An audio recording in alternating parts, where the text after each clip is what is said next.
Welcome class 5 in your e-learning science class as we are revising the second chapter, that is growing plant, and the first part, why do we need the plants and how the plants are essential for us and what are the things we are getting from the plants. Other than it, how many types and how many kinds of plants we get, and what are the ways to get the new plants. One was there the plants which we get from the seeds and which we are getting by the germination of the seeds, and other type of plants which we grow from another method, that is called the vegetative propagation. So these all we have revised already in our first part. So now we will start from one part, or the first part of the seed germination, or you can say how the plants grow from the seed. So before to know how the plants grow from the seed, at first we should know what is the structure of a seed. So if we'll see, few seeds are very small and few seeds are big. So if we'll see the seed very carefully, we will see as a whole, we can see a seed is always covered by a hard shell, or you can say the seed coat. So the whole seed is always covered by the seed coat. And if we will see a part of the seed or another side of the seed, we will see one scar must be there. And within the scar, upper side of the scar, there is a one tiny hole. So by this way we come to know, when we see a seed structure, it may be a kidney shaped seed, it may be a small oval shape, it may be a round shaped seed, but each and every seed, if we see carefully, there is a one scar in another side, or one side we will see a scar and a tiny hole, just upper part of this scar. So what is the scar? This scar is actually the place or the joint portion from where a seed attached to its plant or attached to its fruit actually. And what about this tiny hole? These tiny holes are the entrance, or you can say a little window for the entrance of water and air inside the seed. So these are just giving life to the seed. So what are the things we know the seed needs? As we know, a seed needs to grow water, air and sunlight. So this is the scar from where these can enter inside the seed. And this scar or this hole is actually called the micropyle, which will come later on. Okay. And when we will just break up the seed, we can see there are two fleshy parts in the seed. These two fleshy parts are called cotyledons. And within this cotyledon, if we sow a seed and the very next day we will open the seed, we can see two fleshy parts. These two fleshy parts are called cotyledons, and these cotyledons actually provides food for the growing plant. So what is the growing plant? Where is the location of this growing plant? So growing plant actually situated within these two cotyledons if the seed is dicotyledon. So within these two cotyledons there is hidden embryo, you can say hidden new plant, and this new plant will grow later on with the help and with the food provided by the cotyledons. So at first we will see the structure of the seed, and you see all the parts are given here. So we will see the structure very carefully. We can see the outer part is actually, you will see this is the whole seed part, and the outer part is called, what it is called? This is called the seed coat. And this seed coat is actually very tough and it protects the seed as a whole. And one side is totally covered by this seed coat, but the another side there you can see one scar, and this scar is the place from where and from which place it attaches to its fruit. And the one tiny hole, you can see the upper side of this scar, and this tiny hole is the place from where the water enter and the air enter inside the seed. If we will see the seed or the internal part of the seed, see it carefully, there are few parts of the seed. Outer part or this these two parts are actually two seed leaves, or you can say these are the cotyledons. So these two cotyledons or these two fleshy parts are actually providing food to the baby plant or the embryo which is stored in the seed leaves. So this is the baby plant, or you can see this is the hidden baby plant or embryo, which will grow further to a big plant, or before that at first it will germinate and it will become a baby plant, and then it will go to a big plant. So this is the hidden embryo, and with the help of these two cotyledons it gets its food.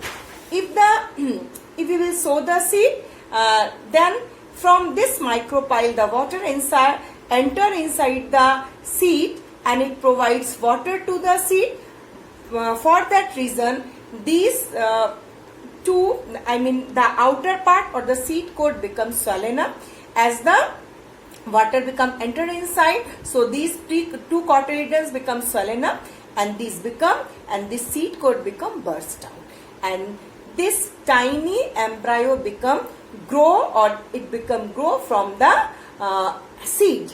And this embryo, see the upper part is called which part it is? It is plumule, and this plumule later on grow into the shoot portion, or by which you will see the part of the shoot portion.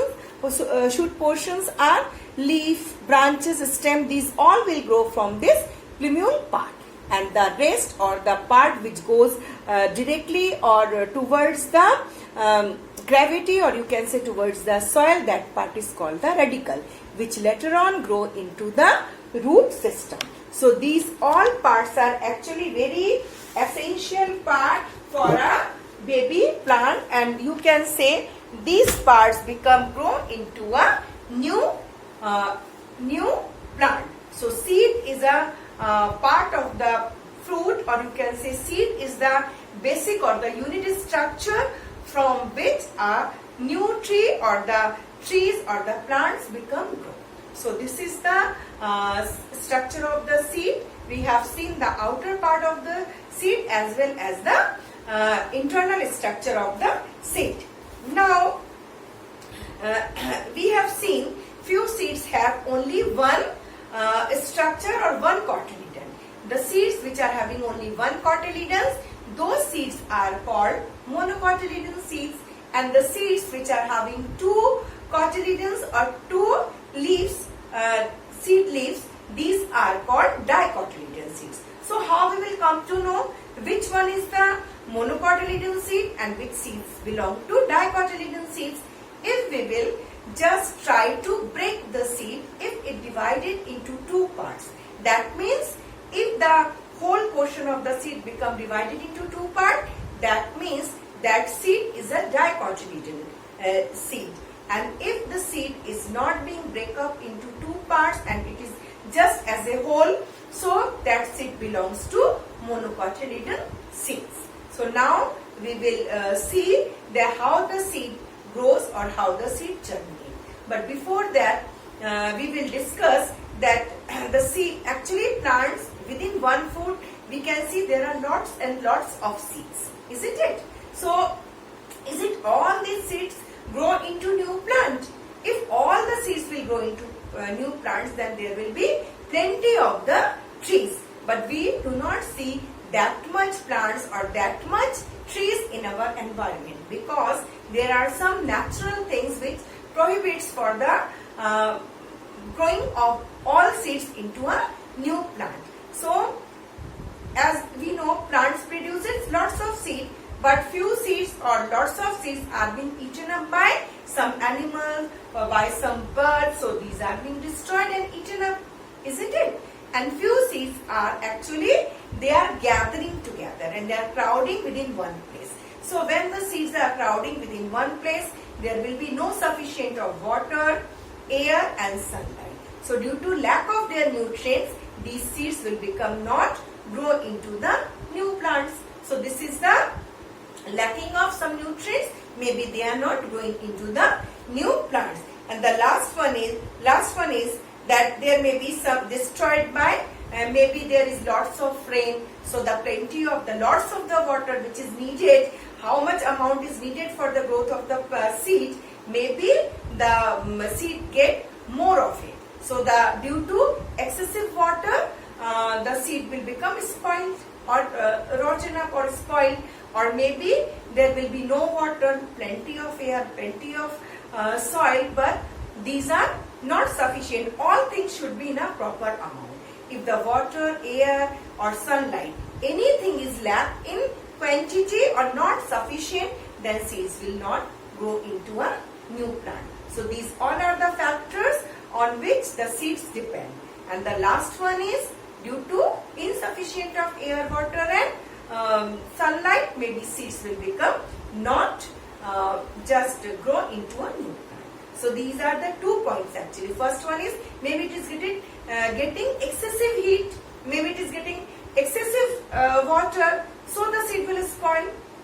Or if the seeds are getting less amount of air, water and sunlight, in that case also the seed will destroy. So there are plenty of the factors, there are so many factors on which the seeds depend for their growth. So next time I will take the germination of the seed and how the seeds will become grow. So in my next video I will give you those factors in which the seeds depend and how the seeds become seedling or grow into a new plant. So till that, revise the things properly at your home. I will give some inside question from this chapter also. So go through it and see the videos, listen all the things, whatever the factors I'm just discussing over here, listen all the things carefully. Till that, goodbye, take rest, be safe.